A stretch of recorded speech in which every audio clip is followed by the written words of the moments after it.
First off, before we start, I kinda want to apologize for my absence. There's been a lot of personal things that have been going on in my life, and it's kind of prevented me from being able to do anything on YouTube. Also, I don't have any home internet. I live in the middle of nowhere. It's hard finding a job here. So my only, way of getting internet and uploading my YouTube videos are through my girlfriend's phone hotspot, which sounds kind of sad, but it's really the only thing I have, and I work with what I have. So just bear with me. I'm trying to make things better, and I planned to do this review like months ago, but like I said, there's a lot of things that's been getting in the way. So it's kind of a late review, but I mean, hey, it's here. I've had it written for a very long time, and I plan to do a review of Super Mario Odyssey not long after it releases, after I get a chance to play through it. So thank you guys for bearing with me, and to all the small amount of people that watch my content. I really appreciate it. So it's been over a few months since The Legend of Zelda Breath of the Wild has been released. How do I feel about it? Well, here is my short and personal review. First off, let me say something that I'd never thought I'd say. The Legend of Zelda Ocarina of Time. It is time for you to step down from your throne as one of my favorite games of all time. For what seemed like ages, Breath of the Wild took on several delays from when it was first announced in 2013 and officially released several months ago. And with that, Nintendo had actually provided me with an early copy 3 days prior to release, which I obviously didn't write a review at that time because I was balls deep in playing the game. And I have to say, it is one of the most amazing games I have ever played in my life. And I've played a lot of games and assumed amazement to most of them. And I don't say that because it's a Zelda game and I absolutely love Zelda, but it's truly the experience you get while playing. When you start the game, you are thrown into a seamlessly endless world with nothing but your environment to work with. You must find food, collect weapons, tools, clothing, and a state of mind that allows you to approach things more naturally. I found myself dying over and over again because I kept throwing myself at hordes of monsters thinking that this was the traditional Zelda. I found myself sneaking around and trying to approach things differently and devise numerous strategies for a given situation. The open-ended nature of the world has you constantly getting distracted in a way that it's actually fun. I found myself constantly straying from my main path, only to end up farther than my actual objective. Yet, I didn't mind at all. Actually, I enjoyed getting distracted on the way back, too. There are indeed main objectives and quests, but there are many distractions between them that tend to catch your eye and throw you off course. Anyone from the 80s probably have played the original Zelda, starting out in a world, not knowing where to go, and discovering things on your own. This game follows that same concept on a much larger and richer scale. The constant sense of threat and discovery only adds to the immersive experience. Also, never have I felt so satisfied to actually collect so many random materials as they help later on.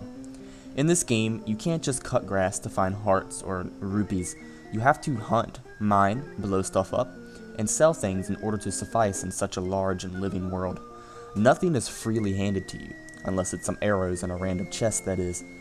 You also have to wear appropriate clothing to survive in many different climates, which is also another thing that really gets to you in a way that you pretty much force yourself to enjoy. All weapons, shields, bows can break, which comes out to be kind of annoying in the end. They also have many different strengths and weaknesses, perks, and effects, so it's always important to manage them wisely for the right job and to think ahead. The Master Sword is indeed present, but I won't spoil that aspect. Even though the game was released months ago, I'm pretty sure there are some of you that haven't played the game yet. You have to sneak up and tame wild horses in this game, which is also fun, and it is something you just want to keep doing as you find better horses. You can cook many things as well, and I found it surprising how many recipes I came up with.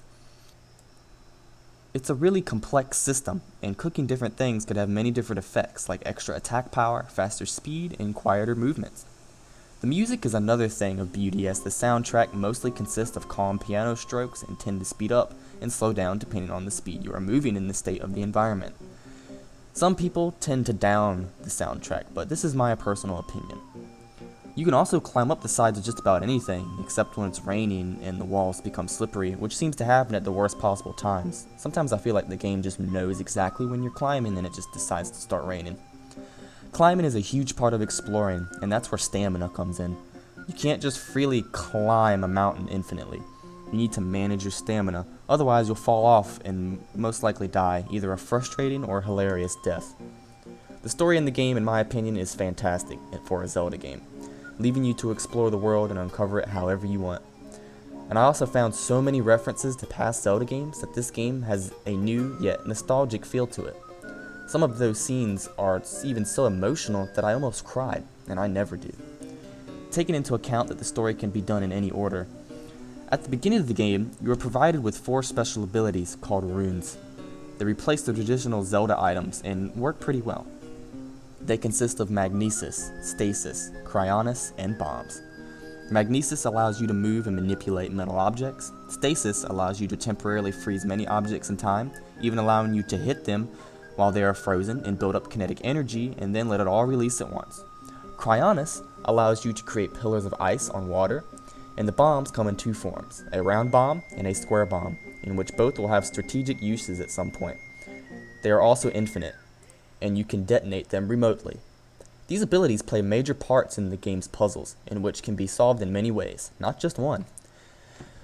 The way everything plays out in this game and the overall experience you get from it is enlightening.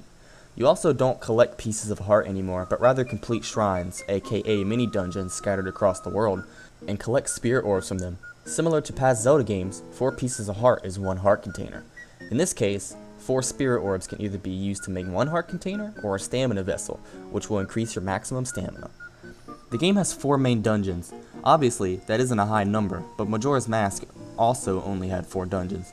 But this is where my complaints about the game will begin. The 4 main dungeons are actually 4 giant mechanical beasts, each resembling an animal from the real world. They freely roam around their own environment, and the actual dungeon is inside of them. You follow the story for each and make your way inside. These aren't traditional Zelda dungeons. No small keys, no boss key, no special item you obtain from it. It's not Zelda-like, yet it kept a good job at surprising me. Instead, your job is to take back control of the beast by activating the 5 terminals hidden inside various rooms and hard-to-reach spots. In order to reach these spots, you are given the almighty power to control and manipulate part of the beast to solve puzzles, one of which actually has you moving the angle of an elephant trunk and has you positioning water flow to power gears inside of the beast based off the position of the trunk. It's truly ingenious first time around, and an awesome twist on Zelda dungeons. But after you beat your first beast and you go on to tackle another one, you'll begin to realize that they all have a similar design, some similar look, no decisive theme other than the music, which is actually really good. You'll begin to think they were never really different to begin with. The bosses inside of these beasts are almost all the same, other than some have different moves than others and require different approaches or levels of skill, but they generally appear to be the same. Compared to the rest of the game, you tend to look past it as a minor letdown, but a strong embrace towards something new. It definitely won't ruin your experience, especially since there are tons of random open world bosses lurking around in the world, and many puzzles in the environment that reward you in so many ways. The game truly masters the art of the open world concept and is a breath of fresh air for the series. And if you don't think that your first go around was hard enough, then there's the optional DLC, which includes new content and master mode, which ramps up the difficulty by a pretty decent amount. And the DLC will also include an entirely new story and a new dungeon in late 2017, so get ready for that. By the time it releases, Breath of the Wild will be 2 games in 1 practically, or at least I hope. There's a lot more I wanted to cover, but I stopped it there because of the time. But trust me, it's a good game, a spectacular game, and a modern day gem that will become a classic in the future. The game gets a 9.8 out of 10 from me. Thank you for bringing my childhood back in the form of an epic adventure. Nintendo, kudos to you.